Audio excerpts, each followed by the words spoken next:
Hey, everybody. How are you? It's good to see you. Hey, Matt, Bala, Sarah. Glad you could join us. It's going to be a good one tonight. And this was actually a hard case to kind of do research on because there's not a lot of information, which is sad. We need to know if we're live. Can you guys hear us?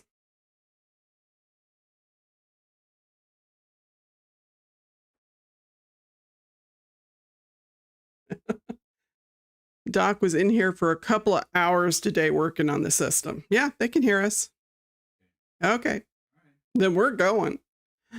I actually had to call Lissa Yellowbird-Chase today and get some info on this because she worked on this case. And she's the one that requested it because she says not enough attention is given to this case. So here we go, my lovelies. All the truth seekers and the justice warriors out there, I'm Z, and we're going to dive into this case. And it's really haunted me since Lissa told me about it.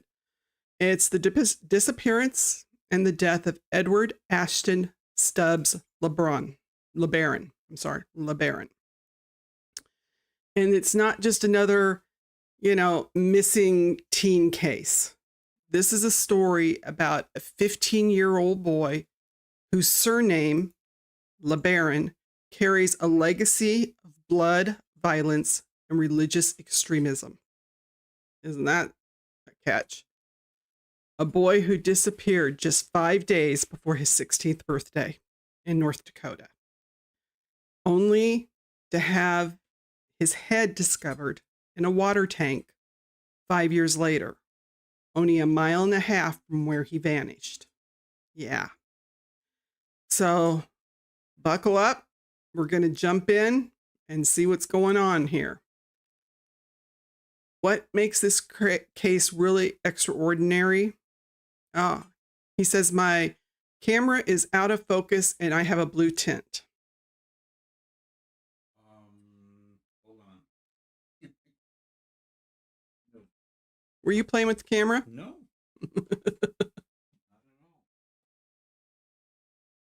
Oh, the overhead light's on. Did that help a little bit, Matt? White balance cover. That's probably Moo running around. What can I say? So what's going to make this case extraordinary is that Edward was a LeBaron. And if you know anything about the family name, you know that it comes with a history of violence. Hey, therapist, glad you made it. Just getting started here. But what makes this case absolutely infuriating is how the investigation, it was botched. I mean, the cops did start investigating right away, but they just stopped. And the fact is, the only person is Lissa Yellowbird-Chase, who continues to fight for justice while the real perpetrators are walking free. She's the only one that has a Facebook page for Edward Ashton Stubbs LeBaron. And his mama called him Ash. So we're going to call him Ash. But the legacy of the LeBaron name is a foundation built on blood. In fact, it's called the Mormon Manson and his reign of terror. So before we get into Edward's story or Ash's story, we need to understand the family that he was born into. The LeBaron name isn't just connected to polygamy. It's synonymous with one of the most violent religious cults in American history. Ervil LeBaron, known as the Mormon Manson, was Edward's great uncle. This man just didn't practice polygamy. He practiced murder as a religious sacrament. And between 1972 and his death in 1981, Ervil and his followers committed approximately 30 murders using a twisted doctrine called the blood atonement.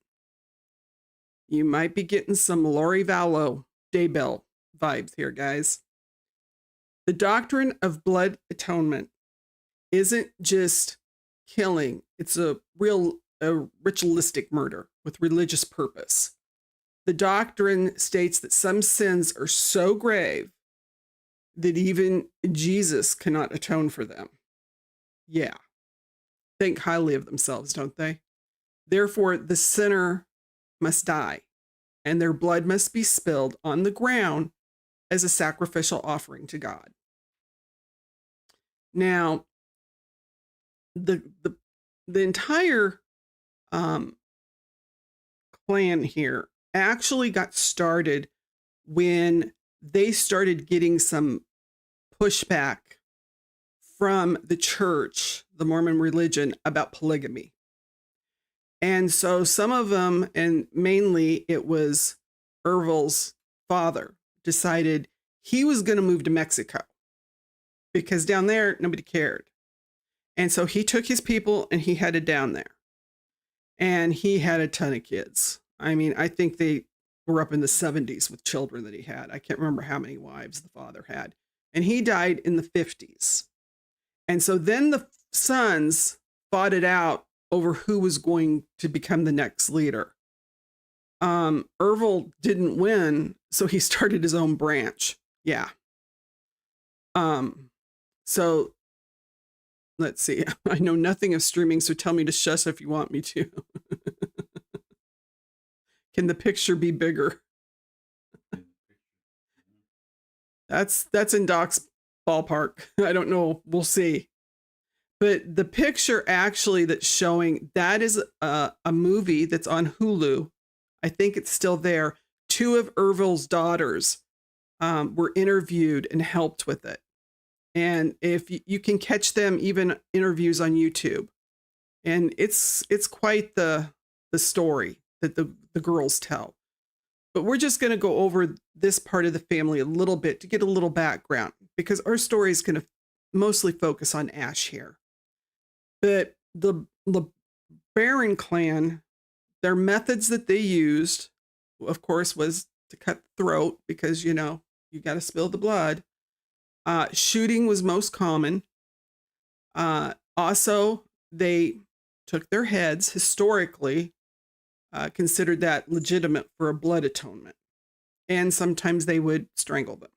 So they had quite a little, I don't know what you would call it there, methods that they used. Hey, Pammy. So the victims were Joe LeBaron in 1972. That was Ervil's own brother. And he actually was shot in the head. Okay. And then Rebecca LeBaron in 1977, she was Ervil's 17-year-old pregnant daughter, and she had been strangled. So see, even close immediate family did not get away from this man. But the coordinated 4 o'clock murders that happened in June 27th in 1988 at exactly 4 p.m. across Texas, 4 people were simultaneously executed. Mark Chenoweth was shot in Houston. Dwayne Chenoweth also in Texas. I'm not sure the location. Jennifer Chenoweth was Dwayne's 8-year-old daughter. And they deleted her because she was there and saw what they did. And then Eddie Marston, and he was shot in Irving, Texas. And that all happened at the same time. Now, there were also other victims. Rulon C. Allred in 1977, because he was a rival leader. And actually, Ervil's wife is the one who deleted him. And that was another thing. Ervil had trained his daughters to go out and do these.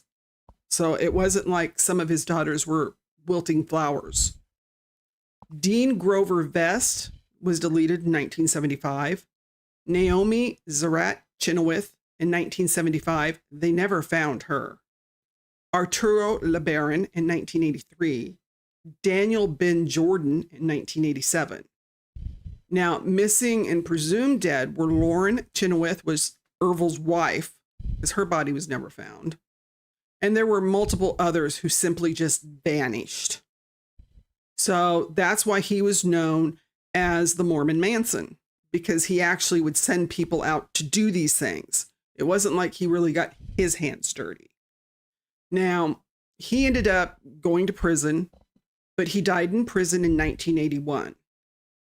And the interesting thing was one of his daughters, who actually helped with that movie on Hulu, she said that she had left the family in the church pretty much by then. Well, she hadn't left the family because some of them got away. So the family that got away, they stuck together kind of. And she said that she went to the funeral because she wanted to make sure he was dead. You know, she was like, you know, she knew her dad was nuts. So she kind of pulled his shirt because they said he deleted himself in prison by striking himself in the throat. Now that doesn't make sense. So she pulled his shirt away from his neck, and it was all bruises all the way around with makeup. So she thinks that somebody actually deleted him. Hey, Nurse Joy, thanks for coming. So he left behind a book, 400 pages. It was called The Book of the New Covenants, and essentially a religious hit list naming dozens of more people for the blood atonement. Isn't that a nice legacy to leave your family? But where's Ash's place in this bloody dynasty here? Well, the family tree of violence was 4 generations of LeBaron dynasty.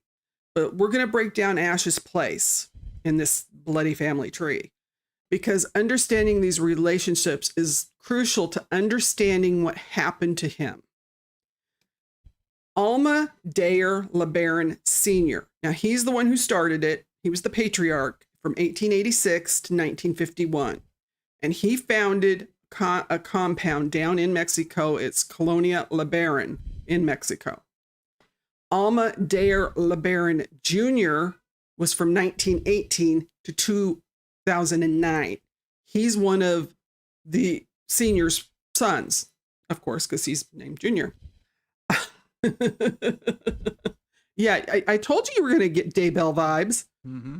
So and then we have Joel Franklin LeBaron, and he was from 1923 to 1972. He was another brother. Alma Jr.'s brother, leader of the Church of the Firstborn of the Fullness of Times. Now, Ervil LeBaron was the brother that became the Mormon Manson. Now, Ash's direct lineage from his grandfather to Alma Dayer Sr. and the founder of this polygamous community. And then his grandfather was Junior, Ervil's brother. His father's name is Dayer Melchior LeBaron, and he practices polygamy, and he had 3 wives. So beside Ash's mom, he had 2 other wives. So Ash is the great-grandson of the dynasty's founder, and Ash's mom is Jolene Stubbs.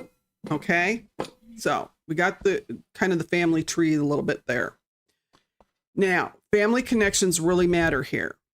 Mario Alonso LeBaron is the son of Joe Franklin LeBaron. He was deleted by Ervil, his brother, in 1972. This is really important, you guys. So this makes Alonso LeBaron and Dayer Melchior LeBaron cousins. So Ash's dad and Alonso are cousins, but they married sisters. Alonso is married to Jaylene Stubbs and has multiple wives. And then Dayer is married to Jolene. I know. Couldn't they come up with any other names? But they're both grandsons of the patriarch. Both married the Stubbs sisters. So Ash ended up having some issues. He was 15. They said he was very moody. And so they decided, we're going to send him up to his cousin, to my cousin's house, Alonso. That's his father's cousin, and also his aunt Jaylene. So this is all going to start taking, creating a picture here, okay? So Ash wasn't just connected to the violence, he's surrounded by it. His great uncle was the serial killer responsible for over 30 murders. His great uncle Joel was murdered by his other great uncle. His uncle Alonso was the son of one of the murder victims. And one of his father's wives, Tara Ann Wakeham, was Joel LeBaron's daughter, making her both a cousin and a stepmother to Ash. And she also would have been a sister to Alonso. Yeah, I know. You almost. So wait a minute. No, there's polygamy going on. Yes. And there's also incest going on. Well, sort of. Yeah, they're probably a little too close to each other. You know, what can I tell you? Yow. Yeah, because, you know, at this point, not as many were in the Mormon faith doing the polygamy. What was happening, as we saw with Warren Jeffs, the polygamous groups were going off into other areas, you know, to continue what they thought was the correct lifestyle. So it kind of limits, I guess, who you got around. And Ash is considered an indigenous young man. He is from one of the tribes down in Mexico, because a lot of Mexico is indigenous people. You know, who knew? But so we have all this craziness going on, and his father is in that polygamous lifestyle. So Ash is placed directly in the care of family members whose father was murdered by their own uncle using this blood atonement doctrine. And now we're going to send Ash up to visit. Doesn't that sound like fun? Now, this is one of the details we kind of don't want to go, you know, skip by, but because at the time Ash was living in El Paso, Texas with his parents when they shipped him off. Williston, North Dakota, there is well over 50 LeBaron and Langford families. Additionally, families in Dickinson, Killdeer, Watford City, and Minot, North Dakota, all of those places, a lot of these families moved up there. So I guess they went from Mexico. A lot of them went up there. So Edward's taken directly into LeBaron territory. And it wasn't a coincidence. So June 2013. Here's Ash. He's 15 because he was born in 1997 in El Paso. And you can't find birth certificates for half these people because a lot of them had home births because they had learned to isolate themselves. His mother's Jolene Stubbs and his dad is Dare Melchior LeBaron. So they're saying he's moody, he's rebellious. Basically, he's a teenager, okay? He's 15, he's a teenager, and he's, you know, up to mischief. Most kids get up to it. But they decide we're going to send him up to Alonso and Jaylene. So his mother puts him on a Greyhound bus from El Paso to Fargo to live with her sister, Jaylene Stubbs, and her husband, Alonso.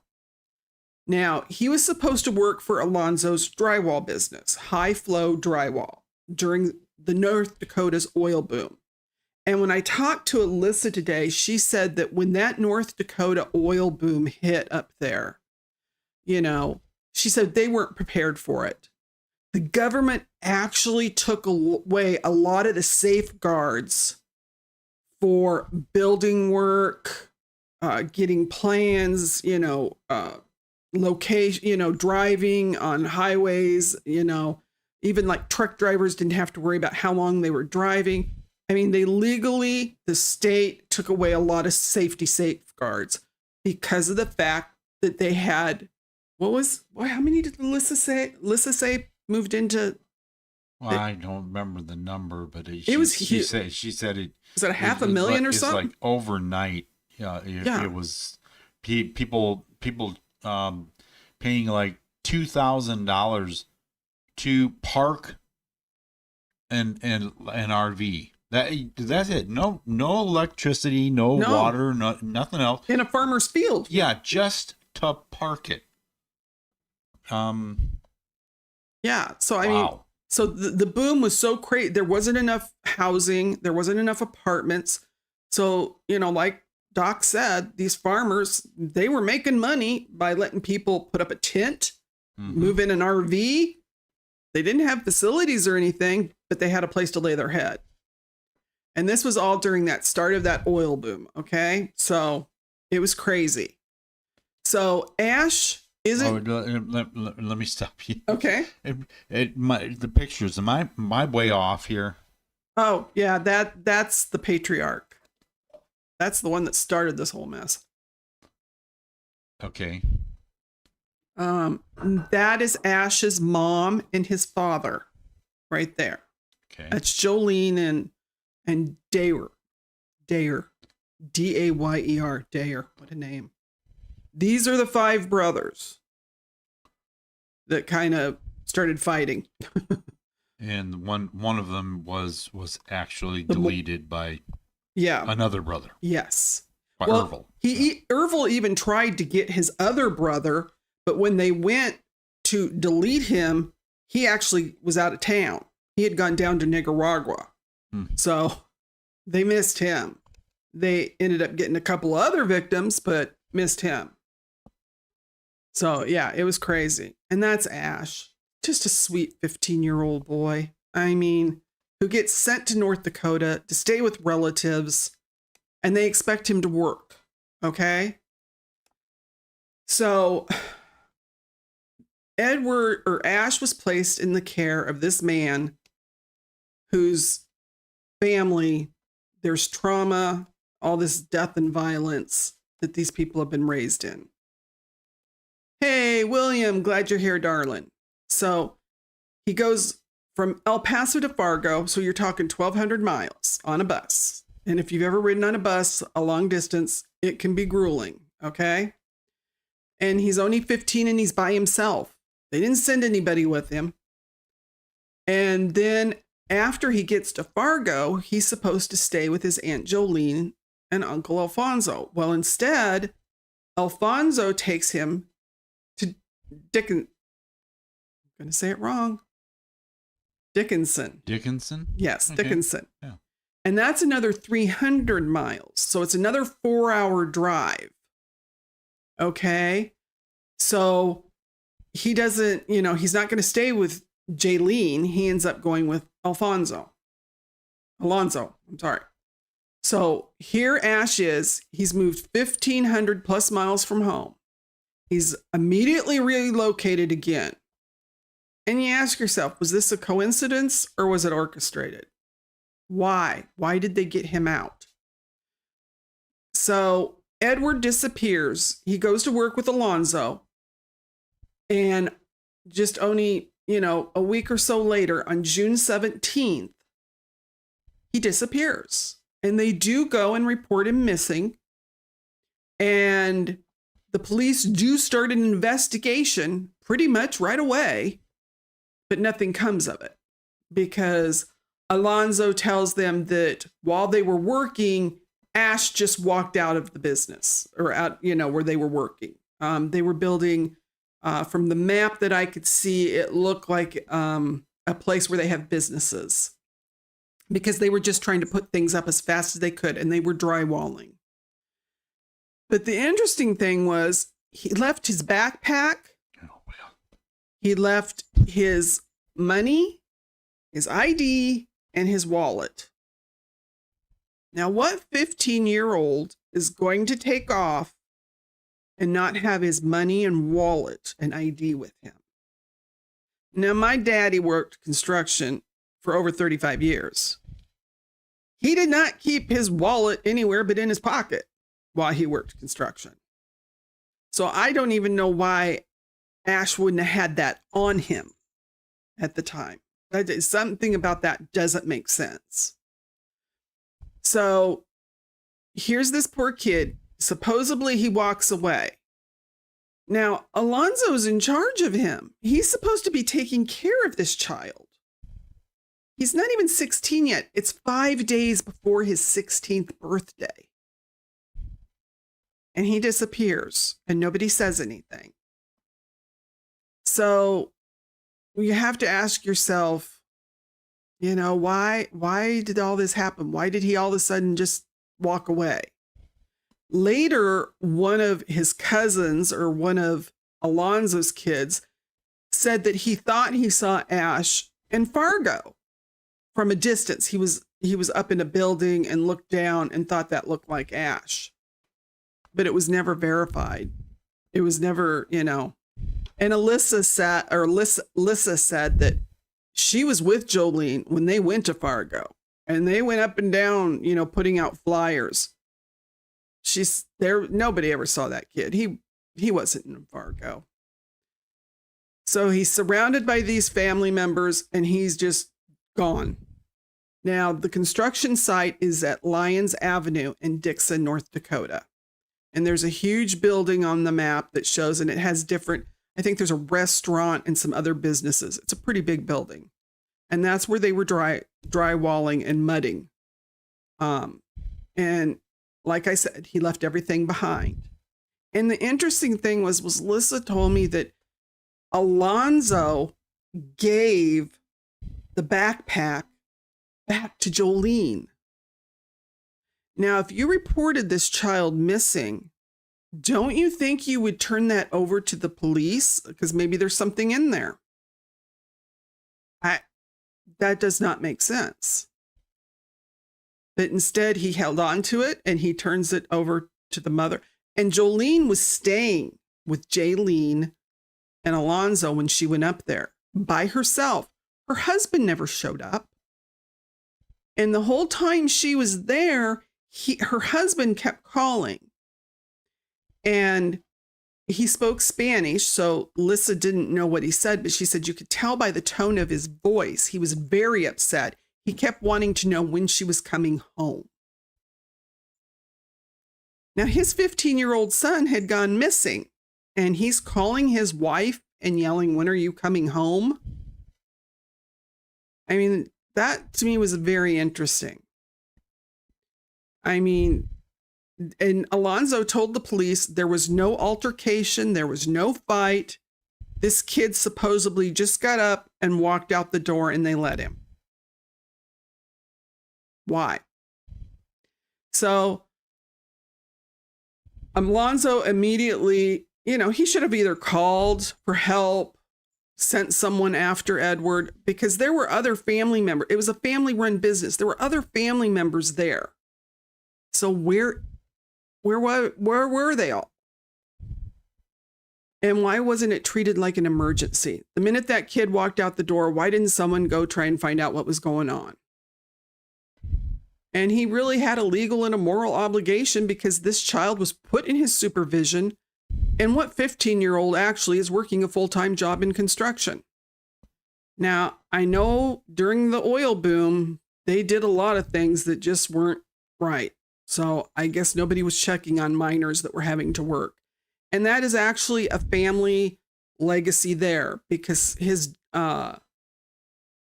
Ervil's daughters talk about how at different times they felt they were used for slave labor. Well, they were. Yeah. Yeah. So bottom line. Yeah, because these guys had businesses. Well, who are you going to get to work for your business? Family. You know, put these kids to work. We keep having them. Might as well do something with them.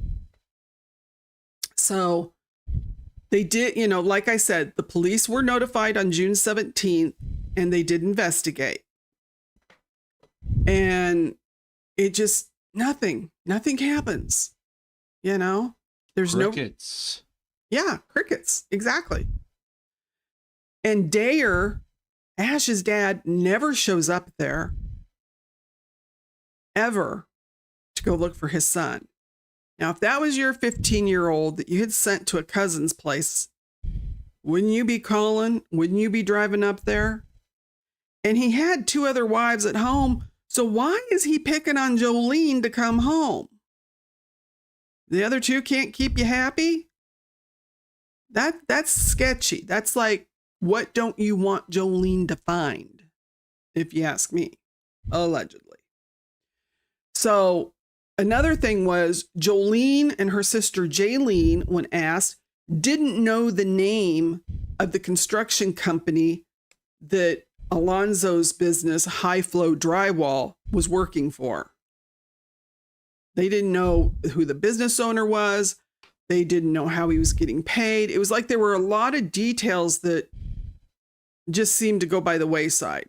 It was like they were just in a hurry to push this kid up there because he was causing some uncomfortable feelings at home. Yeah, I thought the same thing. You can sing. Yeah. Go ahead, Vala. We can all use a good Dolly moment. But, you know, there were family members that were claiming ignorance about the business.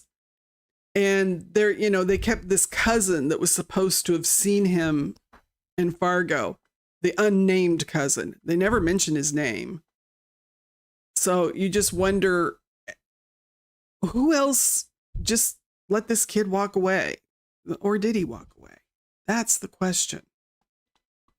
And after 11 years, how come we still don't know this cousin's name? Why has more information not come out? So you wonder, because Edward was staying, or Ash was staying with that Alonso.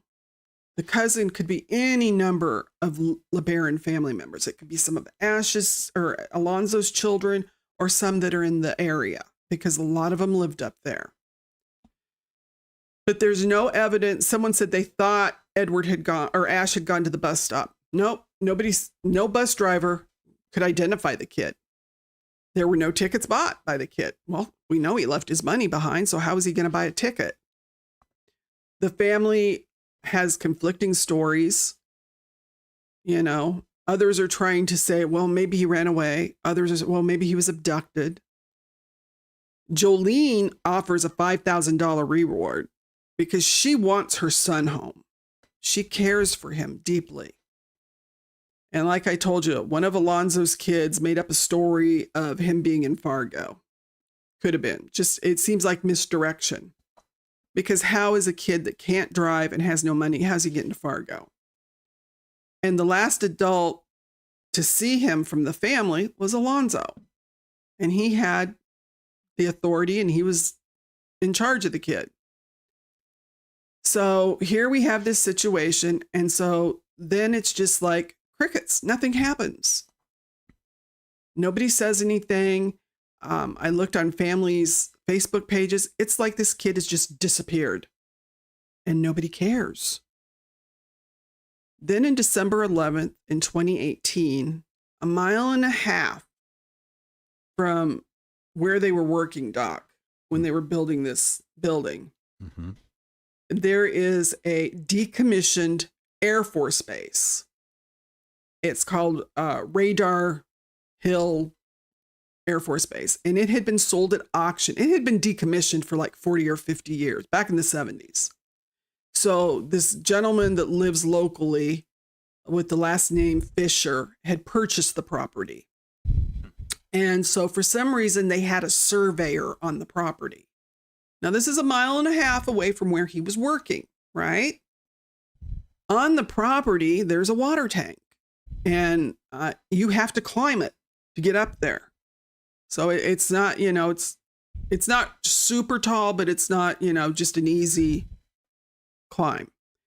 So he goes up there, and I asked Lissa, I said, why is the surveyor climbing up into the water tank? She says, I think he was nosy. They never got an explanation, but Radar Base Hill is what it's called.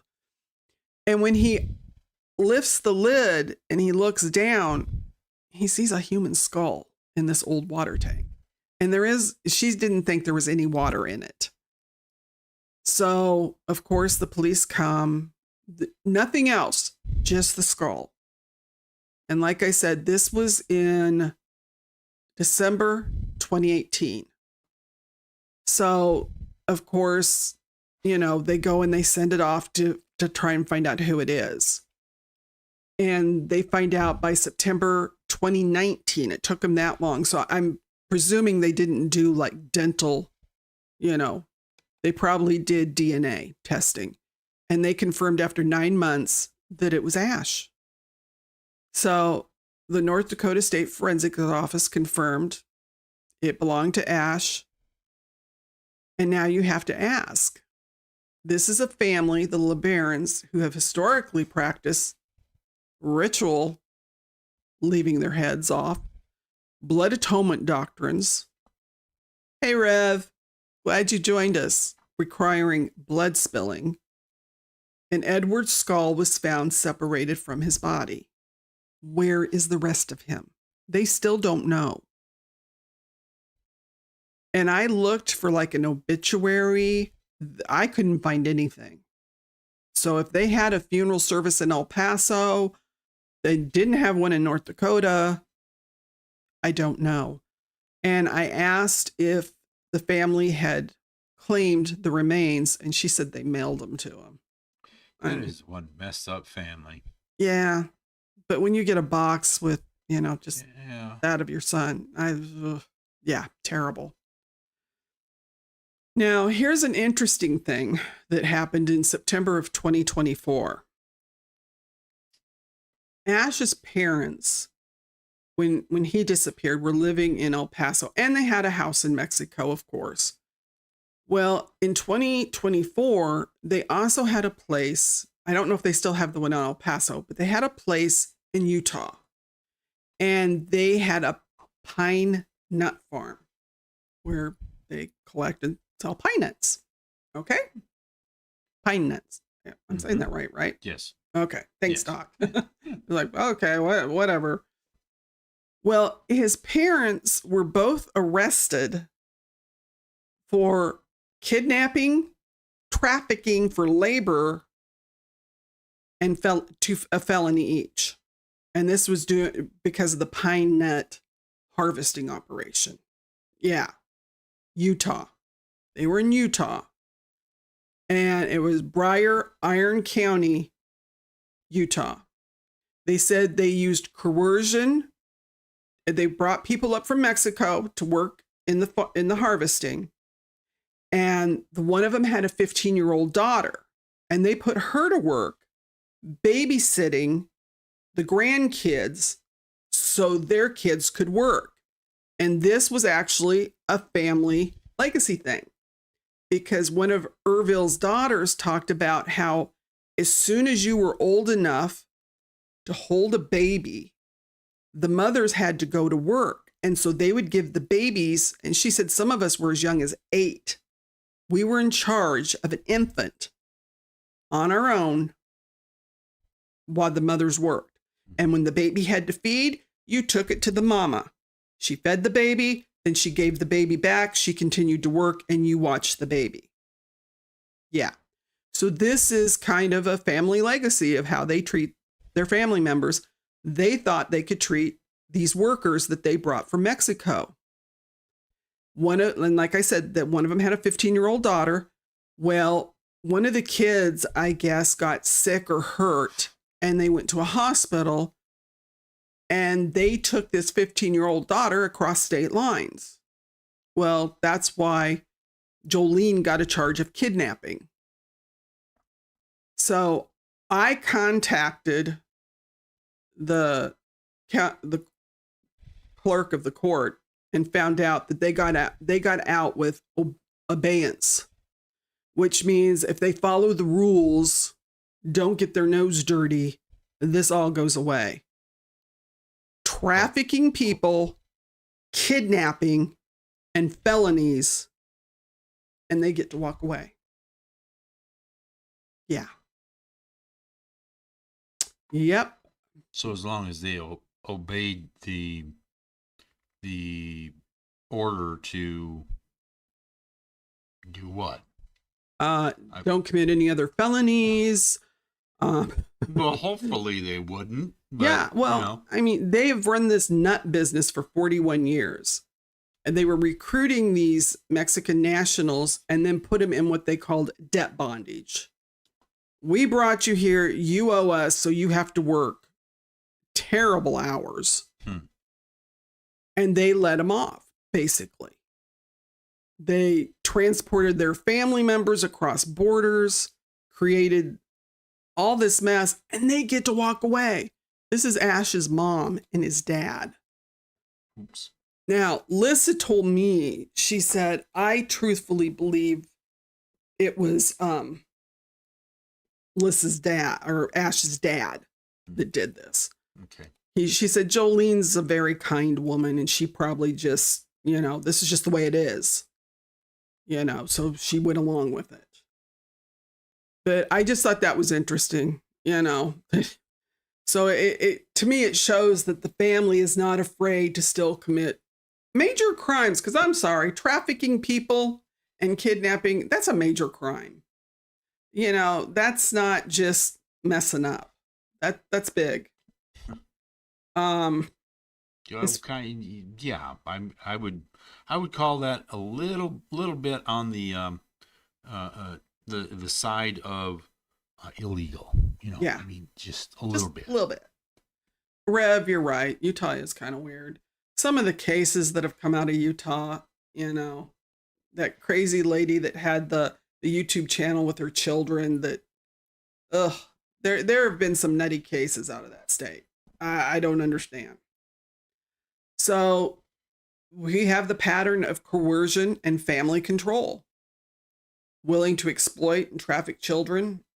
So the family has not been reformed from criminal activity. They're still doing it. And like I said, when you think back, only Jolene offered a reward of $5,000 for her son's return. Father didn't show up, didn't offer nothing. So it kind of makes you wonder about these family dynamics. Why was he so insistent to get his wife to come home? So one has to start asking themselves, did he see something that he shouldn't have seen? My question is, did they send him up there for a reason?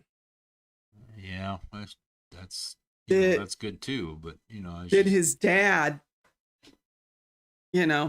send him up there because he knew what they were going to do? Yeah, allegedly. I don't know. Something is wrong with the whole story. And there's only one person that is still fighting for this kid. And that's Lissa Yellowbird-Chase. She's a warrior for the forgotten. She goes out there and uses her own money, while law enforcement, they've essentially kind of given up. She is the one person still demanding some justice for Ash. She is the founder of Sanish Scouts of North Dakota, and they are the people that help her. But she doesn't get financial support. She's the one that pays out of her pocket to go do this because she feels it's a calling and she wants to help people. So it breaks my heart that she's still the only one that even cares about Ash. So when she said, this is a story you ought to check into, I jumped at it. I was like, okay, we'll look into this one. Because the family doesn't even care anymore. No. Except for mom, And you don't, I looked on different family members' Facebook pages, and you know how sometimes after you've lost a loved one, even years after, there is nothing that says, we miss you, we're thinking about you, like on your birthday, or those few pictures that we've shown. Those are the only pictures of that child I can find anywhere on the internet. I'm not kidding. It is like they have wiped the slate clean. Nurse Joy, I will find a way to donate because I'll put that in the I'll find out how people can do that. I'll put that in the description. Because she also has 2 dogs that she takes out for searches. They're trained. So she could use the help. Because like she said, every time they go out, she says her dogs end up with Rocky Mountain spotted fever. And she says that's $1,200 to get them well again. So yeah, it's hard. It really is hard. Hey, Racy's here. So glad you joined us. OnlyFan, thank you. Oh, he's been in lurk mode. My vampire friend. But so, she does the searches for missing persons statewide. You know, she prioritizes Native cases because she is Native and they don't get the attention. Most cases in the Midwest up north there, if you say a name, I swear she'll tell you, oh yeah, I worked on that case. So her and I are supposed to chat later this week because we want to do some other things. But yeah, the oil field related disappearances, there were a few of them, you know, and there were people coming in there, but I think just using some logic that this was in the family he came from, and he was only a mile and a half maybe away. And he was somewhere that it was a decommissioned Air Force base, but it wasn't a place people went to because it was out quite a ways. So it's someone that knew the area. It's not someone that was driving by and said, oh, hey, I can, you know, no, someone knew what they were doing. Nurse Joy, don't underestimate the dropping of dollars and donations because she pays for all this stuff herself.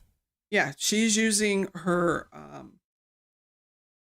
it just left my mind. Her, what is it when you work and your 401k? She's drawn from her 401k to do these things. So it's tough. It's tough. And they can use all the help they can get. But, you know, sometimes, I mean, she has a tiny boat that she has gone out and used sonar, and they found, I have one of my stories that I've done is someone that she found in a river or in a lake. They found the truck. She found the truck, and she kept telling them that's where that girl was, and no one wanted to believe her. Then they didn't know what to say when she had the proof. So, and like she said, my little boat on that huge lake, she said it was a little scary, but they got there. So she's worked across multiple states, and despite some criticism, some law enforcement give her problems. Some of the Native men who are, how shall we say, say it for me, Doc. Misogynistic? Yes. What would I do without him, you guys? I mean, he helps. You know, so, you know, and that's what happened in that other case where they just didn't want to listen to her talking about where that girl was. And she kept telling him, and she told him for days.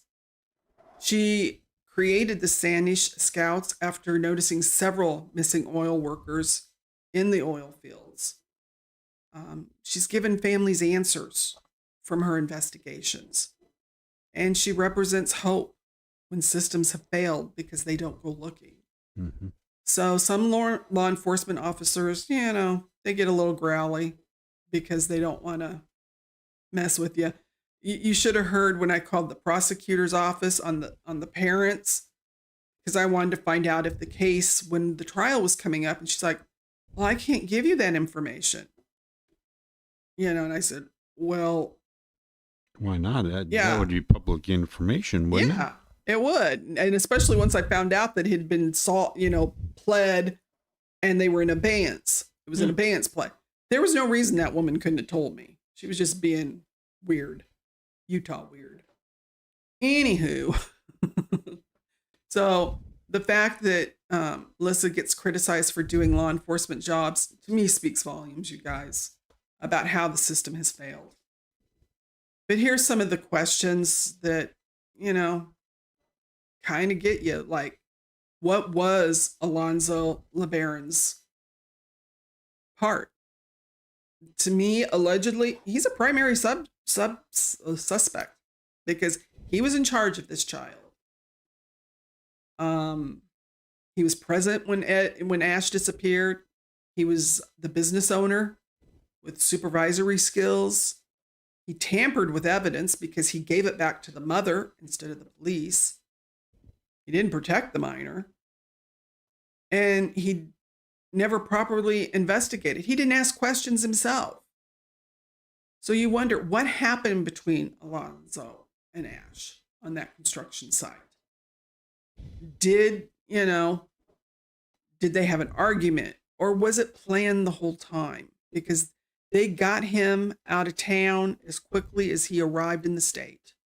They took him 300 miles away. Why did he fail to immediately pursue that child? I've had my nephew stay with us. I was very strong with, where are you going? What are you doing? Because I didn't want him. That's when we lived up in Chicago, and I didn't want him disappearing. Mm-hmm. I don't know if he was ever polygraphed. I don't know if they investigated him thoroughly. Do they even have polygraph machines? I don't know. I mean, would think so. It might be a very, very small operation, and they have to get. That's true. I don't know. But if they just accepted his story without really verifying it, there's a problem. And to me, as close as they found Ash's remains that they did find, so close to where he was working. And it was in an abandoned military installation in a water tank. Yeah, something's fishy. So Edward's situation is described as, he had health issues.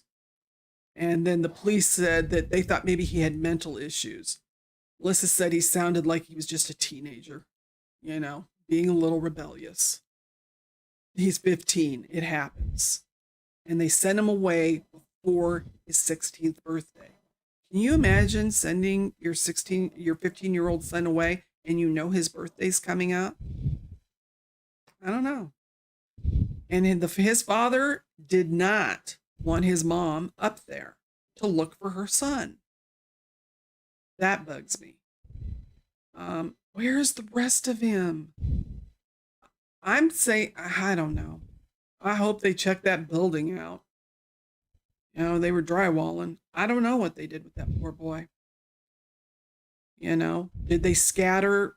Because we've seen other crimes where they scatter people because they want it to be out there so that nobody can identify them. Was this a ritualistic dismemberment? Because you got to think about the family history. Alonso's own father was deleted by his uncle. So we need to find out, and they need to investigate. This really needs to come out. Where are the phone records from 2013? People had cell phones. I'm sure his uncle had a cell phone. What about text messages between family members? What about financial records for high flow drywall? There has to be things that have to be checked out. They need to map out all the LeBaron properties near the discovery site. Are there other relatives that live in that area? What about historical satellite imagery of the area? Because you can get that now. Are they still trying? I know after they did find his head, they did go back out at that installation site and search the area. But they need to do some more investigating. They need to get this out there. We've had the parents arrested for trafficking and kidnapping. We have evidence of the tampering. This case, Ash deserves justice. I just truthfully believe he deserves justice. I don't know if anybody in the family cares, but I care, and Lissa cares, and I know you guys care. Who's this unnamed cousin that after 11 years we still don't have a name for him? I don't even know if they ever really interrogated Alonso or just took, a statement from him. And I asked if they had any information on how they think what happened to Ash happened. She said they didn't tell him anything. So there's a lot to be done with this case. But also, here's a side note, and this happened in 2019. There was a modern day LeBaron tragedy, and it happened down in Mexico. on November 4th. And some of you may remember when they're at their compound, there was 3 cars of family members, and they were driving to another location where there was going to be a family wedding. And there was a Mexican cartel attack, and it was horrendous. And they ambushed those family members. I mean, that was just, it was brutal. They killed 3 women and 6 children who had dual citizenship between the US and Mexico. Some of them didn't get out of the car before the fires happened. They said there were so many, bullets that went through. I mean, because they just unloaded on those people. One of the mothers had tried to get out, waving her arms, saying that we're not a problem.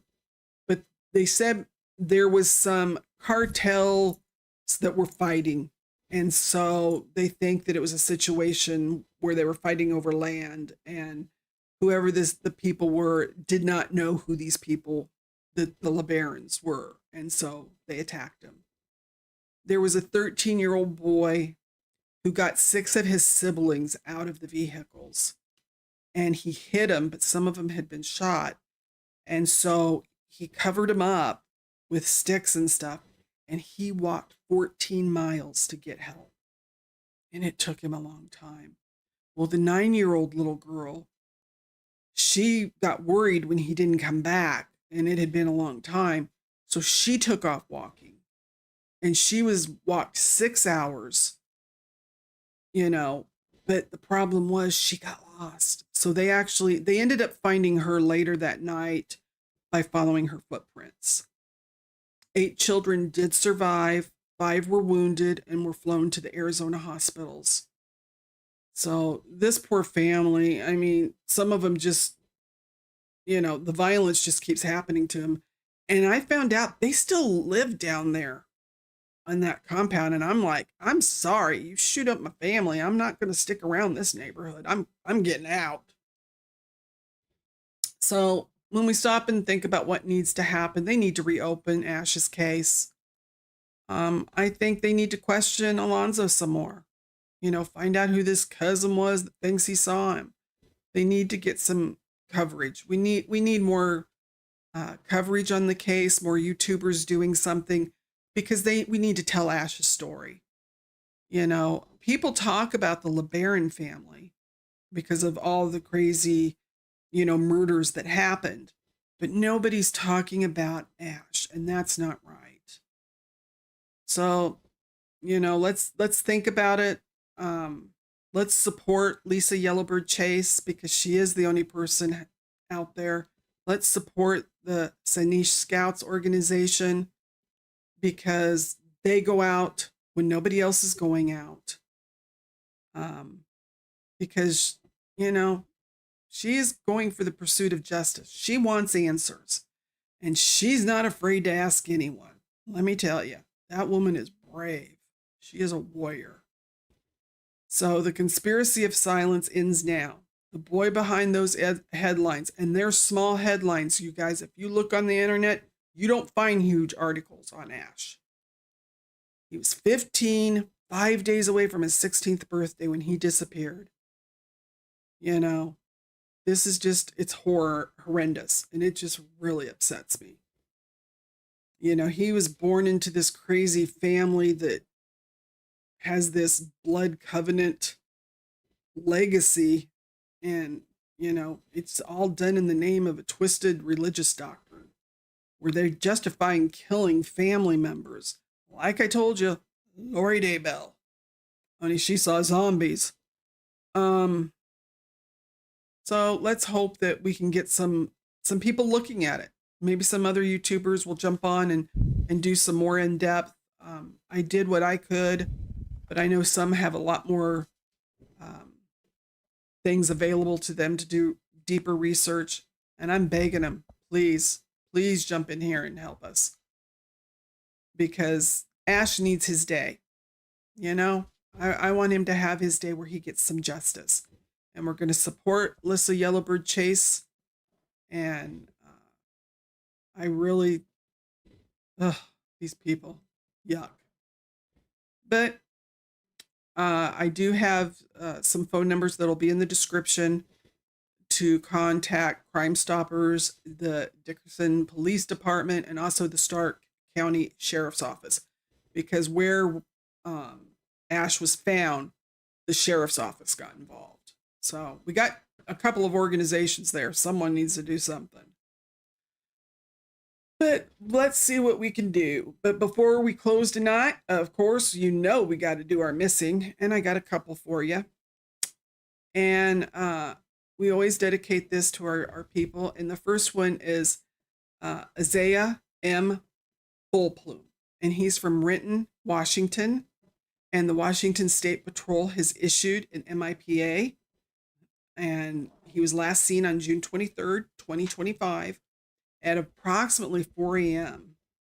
Now I'm asking myself, what a young kid like him, because he's only, I thought they said, didn't I write it down? I thought they said he was only like 13 or something. What's he doing at 4 a.m.? In the area of 121st Avenue in Renton, Washington. They didn't know which direction he was going. He was seen wearing an all gray Nike Tech sweatsuit and black and white Nike high top shoes.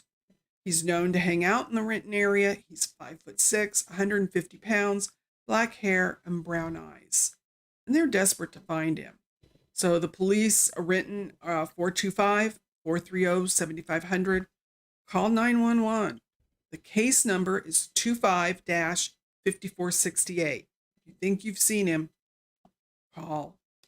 Jada Dial, she was last seen on May 4th, 2025. She's missing from Falcon, North Carolina. She's 17. She was last in contact on May 4th, 2025. Name was created on June 10th. They finally did a NamUs page. She's 5'4" to 5'5". She weighs about 120 pounds, has brown hair and brown eyes. The NamUs number is M as in Michael, P as in Paul, 145455. And contact the Cumberland County Sheriff's Office,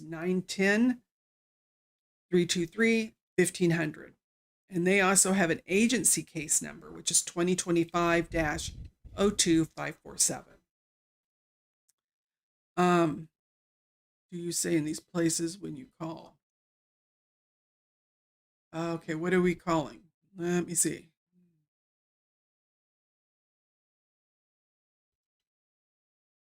Well, we'll chat offline, Joy. Give me a call. We'll chat on Discord so I can understand exactly what you're asking, and I will help you. So if you have information about any of these people, contact those numbers. It will be in the description, or contact your local 911, because remember, there is trafficking that happens, so you never know where you might see these kids. Put the phone down when you're out and about. Be aware of people so that if you see something, we can help. Special recognition to Lissa Yellowbird-Chase and her scouts of North Dakota, because the warriors who refuse to let the missing be forgotten. And I am enthralled, and just they wow me with how brave they are. It really does. So remember, you guys, every killer relies on your silence. Don't be the reason we share another story on our channel. If you know something, speak up, because it wasn't a mannequin, and it never is. Mario Alonso LeBaron, if you're listening, your silence speaks volumes. As the son of a murder victim, you knew better than anyone what this family was capable of. And your failure to protect Edward and messing with evidence, that demands answers. The truth's going to come out. And that was another thing. Alonso gave Jolene money to go home. Yeah, they wanted her out of North Dakota. Mm-hmm. So until next time, my lovelies, stay informed and compassionate and seek justice. This has been the Trial Junkies United. I'm Z, reminding you that justice delayed is justice denied, but justice forgotten is justice destroyed. So you keep fighting for the forgotten. Edward, Ashton, Stubbs, LeBaron, your story will not be buried with your remains. Justice is coming, and we're raising our voices to it. Thank you, everybody. I appreciate you coming and hanging out with us tonight. Love you all. Ciao.